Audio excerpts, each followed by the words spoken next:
niggas in my business like I'm paying them a good check. What is good, everybody? I'm here with none other than my boy Zaia. We are on set for Soul Theory Magazine, issue 3. Just wrapped up shooting, you know what I'm saying? Now we're chopping it up a little bit about Zaia's personal journey and how our concept of peace amidst the chaos ties in perfectly with his journey as an artist, how he represents his music, how he puts it all together, man. So, for the people that might not know much about you, bro, give them a quick little intro, you know what I'm saying, who you are, what you do, all that good shit. Okay, well, I'm Zaia, so I make music, I produce, I play video games, and, do all sorts of, other extracurricular activities when I'm alone, so, yeah, that's pretty much. For sure, man. Alright, so Zaia, how are you able to dive into, all the emotions that you have as a human and put that into your music? What does that process look like for you? I think it matters about where you're coming from and why you're doing what you're doing. So I make music. Music for me is a way that I process my emotions without being, self-destructive to myself. Because sometimes I could be very self-destructive. So when I'm making music, I'm using that as a way to process, the things that I'm going through or the things that I'm experiencing. And, I'll go through something, and that's the way I know how to process it, just because of, how long I've been doing this. Like, I've been doing music since I was in high school. So the way that I learn the way that I learned to cope with things was to, make a song about it or write about it or something like that. And it might sound very cliche, but that's pretty much how I go about, making the songs I make. A lot of people don't. Some people make music for money, so that's what it sounds like, because they make music for money. Some people make music for whatever they make for, and it takes on the life of what you want it to be. So, when I'm making music, I'm just trying to process what I'm going through and really just, stop feeling the way that I'm feeling, because it always feels good to make something that sounds good, especially when I look back at the music that I make. It becomes these sort of bookmarks for moments in my life that, I've been through, shows me where I've been, and then, The progression, the evolution of where you are now. Right. For sure. I think for anyone that hasn't heard your music, it's very raw, it's very genuine, and it's very an expression of yourself. So it's very authentic to who you are as a person. And it's not any type of facade that you're trying to put on. And I feel like in today's time, where we are with music, it's very much so the artist is conforming to whatever's popping right now, right? Whether it's talking about bitches and money or this and that. It seems it's very saturated, first of all, right? Right. But it's saturated with the same kind of vibe. Right. Your music sticks out in a way that you're being vulnerable, you're being authentic and genuine to yourself. So how do you balance that out, knowing where the fuck the music industry is right now, and how you're kind of going completely against that grain? Right. And how do you manage that? You know what I'm saying? What does that look like? Like you said, I don't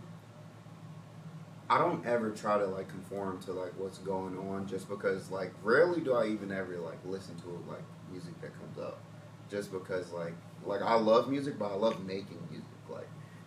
I might listen to other music here and there when I'm in a car sometimes, but even when I'm in a car, most of the time I'm riding in silence. I don't even listen to the radio, and I'm just thinking, because my thoughts are pretty loud themselves. So it just feels like a lot going on when I'm listening to things. So a lot of the times I'm not even hip to what's going on, because I'm so into what's going on in my mind and thinking and trying to process shit out that and I feel naturally it just comes out I'm being authentic, because I have no references to go off of what should I be making, or what this should sound like, or what I should conform to, or I don't have a reference point for those things, because I don't listen to most of the things, unless my friends yo, you should listen to this song that just came out, it's so fire. and I'll listen to it, I'll be like, oh, this is fire. Or like I might hear something on social media and be like, oh, this guy's really dope, whatever. But it's never in the way of like I want to be like this person. And I feel like a lot of people come from like they come from a place of where like I want to be like him. Like people will see Playboy Cardi and take on his persona because that's who they like. So they're like, oh, I want to be like this person. I'm gonna make music like this person. I don't really have anybody like that to, you know. I don't really do that. Gotcha. No, that's a very interesting take for sure, and it plays on to who you are as a person. You know, in terms of you create your best work in solitude, diving deep into those emotions, figuring out, questioning yourself throughout the process, and you kind of block out all that outside noise, which is like the hardest thing to do, I feel like, because we're constantly being consumed by social media and what you should sound like. So I think that reflects in your music. For the people that haven't heard his music, check it out. You'll see what we're talking about for sure. But how do you navigate the pressure of social media and the music industry of like you need to drop or you're not relevant, like the saturation of the market? You're in your own lane, yes, but you have to also kind of be privy of like understanding how this music industry is kind of like set up in a way, right? So how stressful can that be, frustrating for you as an artist, or you really just like, I'm in my own lane. If you fuck with what I drop, if you fuck with it. If you don't, you don't. How do you kind of look at it? So I've had some like prior knowledge and dealings with like big labels and things like that. So I've kind of had some inside, you know, like some inside looks or some insight on how these things work when people drop, like rollouts and things like that. It is very stressful, just because naturally I'm not a type of person who like, you know, post a lot of things and stuff like that. But what I try to do is, you know, worry about that when I like cross that bridge. You know, like when I have a song to put out, like ultimately I know that I have to market it. You know what I'm saying? Like, but sometimes like I do just want to make like TikToks to like, you know, my songs and shit like that. And I feel like, you know, you have to look at it from a place of where you just want to have fun. Like the way that I make music, like I just want to make something good. Like it's the same way of like TikToks. Like I got like a camera at home, like a Blackmagic 4K, and I'll use that sometimes to shoot myself just because I want to be creative. So if you know, stop looking at it from the standpoint of like marketing and like having to stay up on social media because that sounds like a job, you know. And It is, for sure. I don't want to have a job. You know what I'm saying? Like I just want to make my music, make the shit that I make, and like put for it yourself out. first. Right. Yeah. So you have to kind of change perspectives about how you look at these things, and then it becomes it takes the pressure off. For sure. In terms of, you know, the concept peace amidst the chaos, what does that journey look like for you as an artist? Like navigating the chaos of just not even specifically being a musical artist, but just living through the times we're going through right now. Like, what does that peace aspect look like for you? How do you find it? Really, you just have to get through whatever you're going. Like I have this outlook on life to where it's like you gotta keep moving because if you stop moving, like you die. You know what I'm saying? Like there's not really too much that you can do about that. So it's like you have to find some type of peace going through the things that, you know, you go through, because I'm pretty sure we all deal with like things that stress us out, that make us even not want to be, you know, on this planet, you know, because things get really stressful.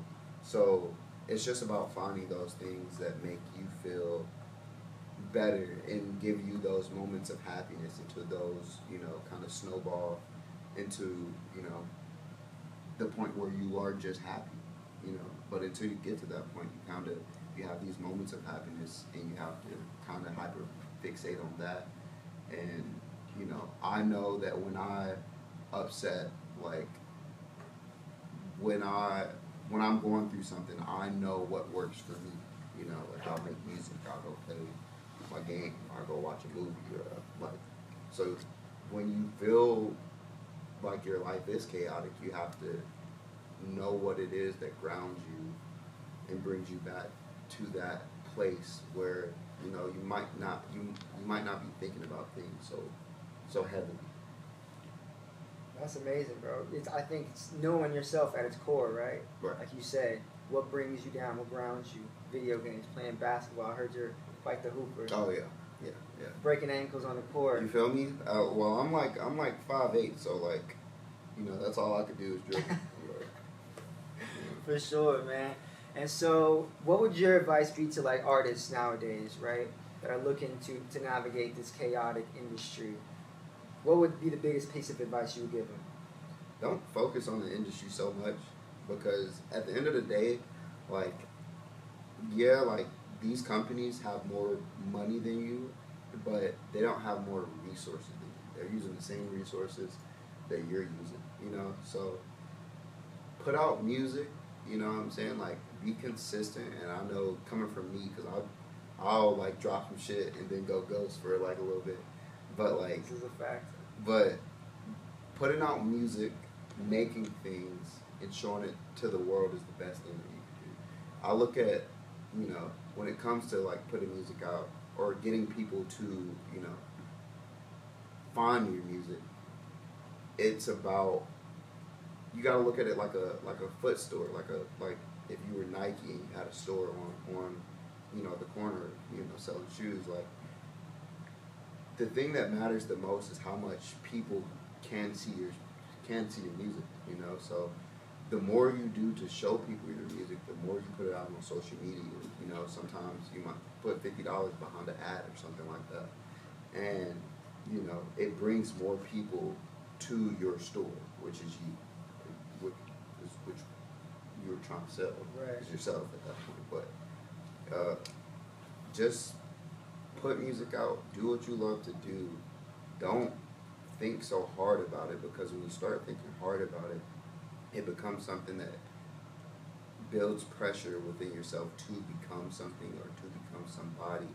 And then it starts feeling like work, and then, give that some time, and now you're drained out, now you're cooked, you know what I'm saying? Sure. So take your time, learn what you like to do, learn the things that make you happy, because this thing, like music in itself, is a very chaotic space to be in for anybody. Entertainment in itself, like, it's not a 9 to 5, it's not a constant thing unless you're Travis Scott and this is my career, right, and it's set in stone. Like, until then, it's very like, you can be in a space to where, I got shows booked up until whatever, and then it can go from like, I don't have anything I'm doing, and then you can feel like a failure because this self-image that you have of what you should be doing. But it's not about that. It's about remembering why you do what you do in the first place. Like, I do music because it makes me happy to do it when I'm doing it. Like, when I'm making something. When I'm done making a song, yeah, I feel the same, like the way I might have felt before, like I was making the song. But the few hours that I spent making that song, where I was totally focused and I was happy when I made this choice with putting this snare in it, or the way that I said this, or I like that, that gives you a moment of peace and a moment of happiness. So you need to hyperfixate on those, keep your head down, and then, the more you keep doing that, when you look up, like, you'll be in a totally different space. But you gotta take it one step at a time, piece by piece. It's amazing, bro. I think anybody, whether even if you're not in the music industry, could pull a lot of value and insight from exactly what you just said in their own way. Speaking on projects and what you've dropped in the past, the last thing we got from you was American Psycho, and that was 2 years ago. Yeah. I know you behind the scenes we talked. You're working on a lot of shit. You even showed us some unreleased things. Yeah. What can viewers, your fans, people that are gonna find out about you through this magazine, what can they kind of expect with this next project you're working on? They can expect, like you said, a lot of genuine raw emotions, a lot of live instruments, because I'm leaning towards like the live music, because I have this theory that like when humans first started making music, the only thing they had percussions and instruments that they made. You know, like I'm leaning towards that and less of the electronic like digital format that Gotcha. like a lot of people do now, or like the samples and stuff like that. But just a lot of good music, man. Like a lot of things that'll tell you what I've been going through life. A lot of like songs that personally I think are hits and stuff like that. Like, but just really emotional, very raw, very relatable. Yeah, I got a bunch of music, so just be on the lookout. That's Sure, man. And so where's the best way for people to keep up with you and what you got going on? You can follow me on Instagram at Zaia Vibes, so ZAIAVIBES. You can look me up on Google, it's just ZAIA, and I should just pop up. But or you can ask your friend, because I'm pretty sure they'll know about me soon if they don't already. But You heard it here first, man. Zaia Vibes, you know what I'm saying? Zaya, it's been a pleasure having you, bro. I appreciate it. You know what I'm bro. saying? For Soul Theory, for this specific edition of the magazine, right, man? It's been amazing just connecting with you, but all the other artists we have in the magazine as well, man. Just continuously building and having those conversations that all of us feel and we deal with personally, but we might not speak about it to, in public or with others, because it could be a little, it's vulnerable. It's hard conversations. It's raw conversations. But I think you as an artist embody all of those aspects of being vulnerable, talking about the hard shit. And so I'm excited for everybody to connect with you, through this, man, and just continue following you through your journey. Thank you, bro. I appreciate you. Love. I appreciate you. And that is a wrap.